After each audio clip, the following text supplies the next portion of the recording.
On va revenir sur cette annonce-là. Cette annonce-là, elle tourne autour de ce couple de Miami, comme je le disais, Luis Suarez et Léo Messi, qui ont, c'est ce qui a été annoncé par beaucoup de médias, créé un club qui s'appelle le Deportivo LSM. Bon, on va y revenir dans un instant sur la notion de création du club. Mais bon, ce qu'il faut retenir, c'est qu'ils ont donc ce club-là, qui est un club de foot professionnel en Uruguay, basé à Ciudad de la Costa. Alors, c'est à l'est de Montevideo, dans le département de Canelones. C'est pas très loin du Rio de la Plata, c'est sur les rives du Rio de la Plata, hein, tout simplement. Et donc, voilà, c'est à quelques encablures de Montevideo. Et je vais y revenir dans un instant sur la notion de création, parce que vous allez voir qu'en fait, ce club n'est pas né aujourd'hui et qu'il est le fruit d'une véritable politique mise en place par l'homme qui est à gauche sur cette image, qui s'appelle Luis Suarez. Et d'ailleurs, c'est ce qu'il explique un petit peu dans cette vidéo. Et il y a eu un communiqué de presse qui a été publié sur le compte Instagram du club, qui a pris un boost d'abonnés, je vous raconte même pas, avec l'arrivée de Lionel Messi. Ça, c'est le grand classique. Il y a un communiqué de presse qui a été publié, donc. Et donc, ce qu'il faut retenir, c'est que c'est un club professionnel qui va être affilié à la OUF, qui est la fédération uruguayenne, je vais en reparler dans un instant, et donc qui aura pour dirigeants Luis Suarez et Lionel Messi. Je vais poursuivre un petit peu la lecture de ce communiqué de presse. Il est indiqué que c'est donc une nouvelle page qui se tourne pour le football uruguayen, bon, le blabla classique, et que donc c'est un club professionnel qui va posséder une structure moderne, pluridisciplinaire, qui va combiner des infrastructures de haut niveau, une méthodologie de formation avec des dimensions techniques, physiques, médicales, psychologiques, éducatives, et l'objectif est, je cite, de générer un chemin clair, humain et compétitif pour les jeunes talents uruguayens et du Rio de la Plata. Voilà en gros ce qu'il faut résumer sur ce communiqué qui a été fait par le groupe. Vous avez compris pourquoi le club s'appelle Deportivo LSM, LS pour Luis Suarez et M pour Messi, bien évidemment. Mais là où c'est intéressant, et c'est là où je vais insister un petit peu, c'est que ce projet ne vient pas de nulle part, il existait un petit peu avant. Deux, trois petites précisions. Pourquoi j'ai insisté sur le fait que c'est un club professionnel qui va rejoindre la OUF? C'est pas un détail, c'est pas anodin, ça veut dire qu'on est parti sur quelque chose de très important. Je vais te répondre dans 2 secondes, Raph, tu vas voir. C'est que quand vous avez un club en Uruguay, vous avez possiblement trois, on va dire que vous pouvez rejoindre 3 ligues. Soit vous jouez avec des jeunes et vous jouez dans ce qu'on appelle la ligue universitaire. On en avait beaucoup parlé de l'importance du football universitaire dans un Hello Mag le 12 de mémoire. Soit vous allez jouer dans ce qu'on appelle le football de l'intérieur. Et quand vous n'êtes pas dans la zone de Montevideo, vous y avez accès. Quand vous êtes à Canelones, vous pouvez y jouer. Qui est le football de l'OFI.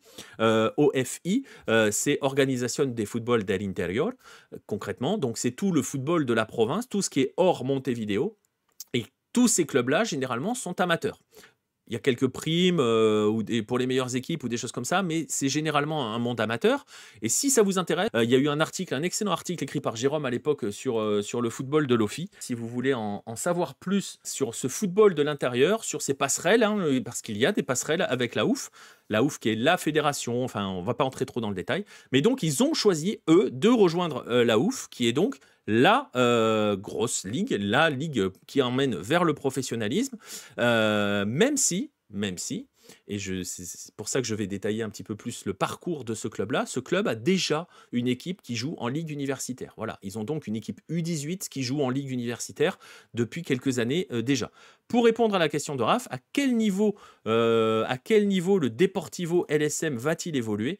Eh bien, il va évoluer en 4e division uruguayenne, parce que quand tu lances un club, c'est à ce niveau-là que tu entres. Donc, ils vont entrer au 4e étage de la pyramide. Donc, vous comprenez aussi aisément que l'accès à l'élite va demander un petit peu de temps, et je vais en reparler dans un instant. Alors, je le disais, c'est pas la première fois que des joueurs de foot professionnels investissent dans un club, que ce soit en Argentine ou en Uruguay. Parfois, ils vont investir dans les clubs, le club qui les a formés. On a eu des exemples comme ça.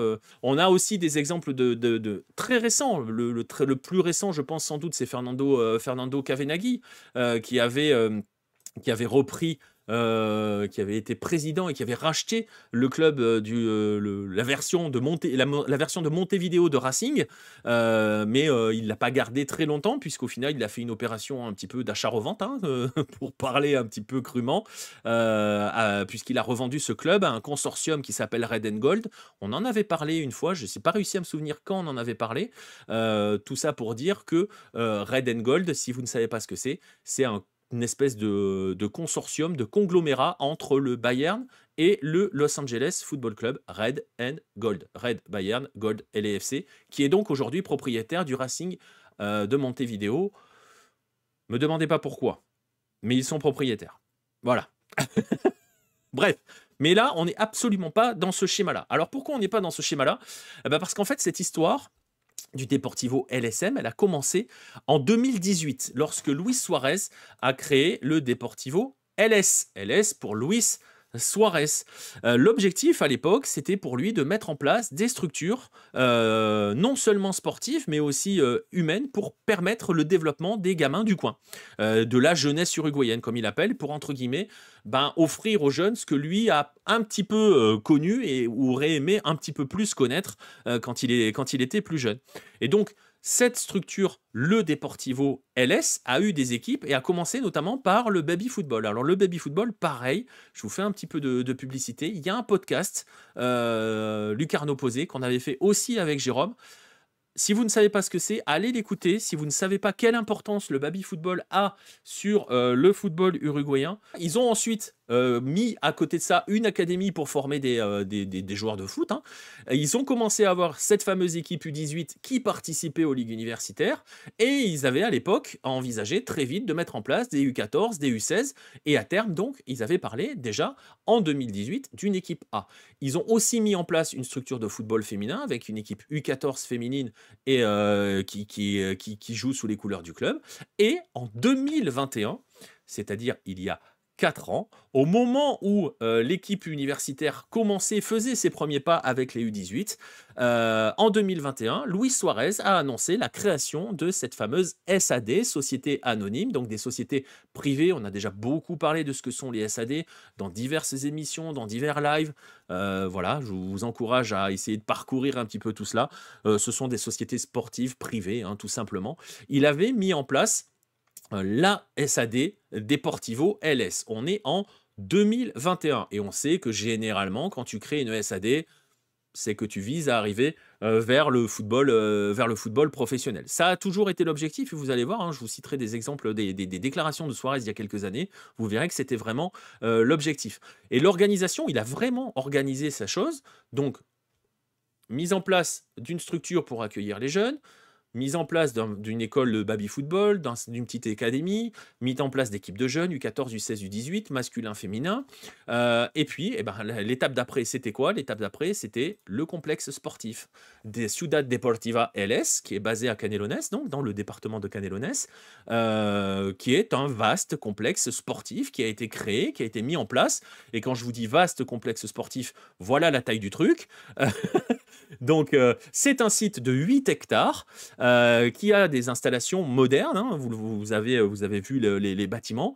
Un stade en gazon synthétique qui peut accueillir jusqu'à 1400 spectateurs, un stade de football à 7 pouvant accueillir 620 personnes, 3 terrains en gazon naturel, un gymnase, une piscine, des vestiaires, un restaurant, un complexe sportif couvert, avec donc des cours couverts, une salle de muscu, une piscine. Vous voyez donc, il y a un vrai projet, une vraie organisation de faire un vrai club multisport. Et donc, vous voyez qu'on avance progressivement dans les étapes, donc depuis 2018. Donc, ce qu'il faut déjà comprendre, c'est que le Deportivo LSM, ça sort pas comme ça, instant. C'est une chaîne d'événements, une suite d'événements, c'est une progression logique. Pour vous donner une idée quand même par rapport à cette histoire de Ciudad Deportiva et d'organisation et d'encadrement, sachez que le club emploie 80 personnes qui y travaillent quotidiennement. Donc voilà, donc entre 2018 et aujourd'hui, on résume, il a mis en place son centre sportif, multisport, multidiscipline, comme ça avait été annoncé dès le départ. Il a son académie, il a ses équipes de jeunes, il a des sociaux, il y a 3000 sociaux pour le club. Donc à l'échelle de l'Uruguay, c'est monstrueux, hein, 3000 sociaux. Il n'y a pas beaucoup de clubs qui peuvent se vanter d'arriver à cela. Forcément, il y a les deux grands, mais derrière, bon courage. Donc, concrètement, c'est un véritable club déjà avant l'arrivée de Lionel Messi, avant de passer de LS à LSM. C'est un véritable club, et donc l'étape naturelle, c'était d'arriver à l'échelle professionnelle. Et là, on y est. Alors, je le disais tout à l'heure, hein, ils vont démarrer en 4e division. Donc, il y a le temps. On n'y est pas encore. On va rassurer tous les fans de Suarez et de Messi, ou les fans de Suarez ou les fans de Messi. Parfois, on n'est pas fan des deux. Il va falloir être patient. On est loin de l'élite. On est en 4e division, qui est une division amateur, hein, pour l'instant. On va voir d'ailleurs. Alors, il y a eu des rumeurs, hein, je ne vais pas entrer dans tout le détail des rumeurs qui s'en sont suivies. Il y a eu des rumeurs comme quoi Alvaro Recoba allait rejoindre le projet pour diriger les équipes et tout. Voilà, on va voir. On va attendre d'avoir un petit peu plus d'informations. Rien n'a été annoncé de manière officielle, en tout cas, où j'ai rien vu passer encore à l'heure où je parle. Ça peut évoluer assez vite. D'ailleurs, assez amusant, cette histoire-là. Assez amusant. Dans cette 4e division, ils vont croiser des clubs avec des noms absolument fous, hein.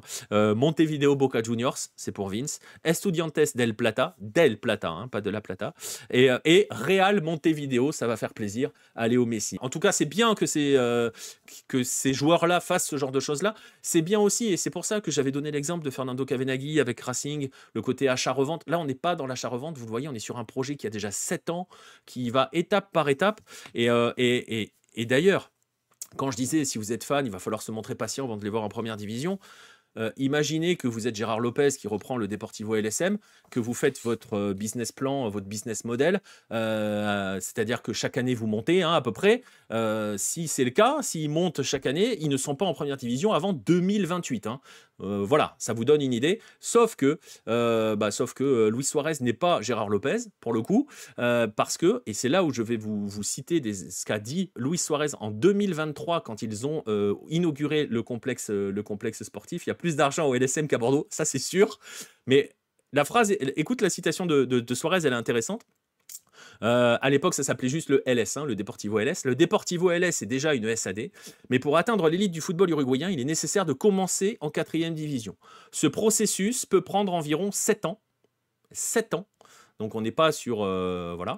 7 ans, et implique beaucoup de pertes financières. En d'autres termes, il sait qu'il va investir à perte pendant au moins 7 ans. Il a conscience aussi, voilà, c'est quelqu'un de réfléchi pour le coup. Tout ça pour dire qu'il avait conscience que c'était un projet qui allait prendre au moins 7 ans, avec beaucoup de pertes financières. Vous comprenez aussi en message sous-jacent que ce n'est pas pour l'instant, on verra à terme, ce n'est pas une question d'argent, c'est un vrai projet sportif intéressant, construit, réfléchi, basé sur des choses un peu plus long terme. On n'est pas dans le cadre d'un Montevideo City, hein, on a parlé de City Group à Montevideo.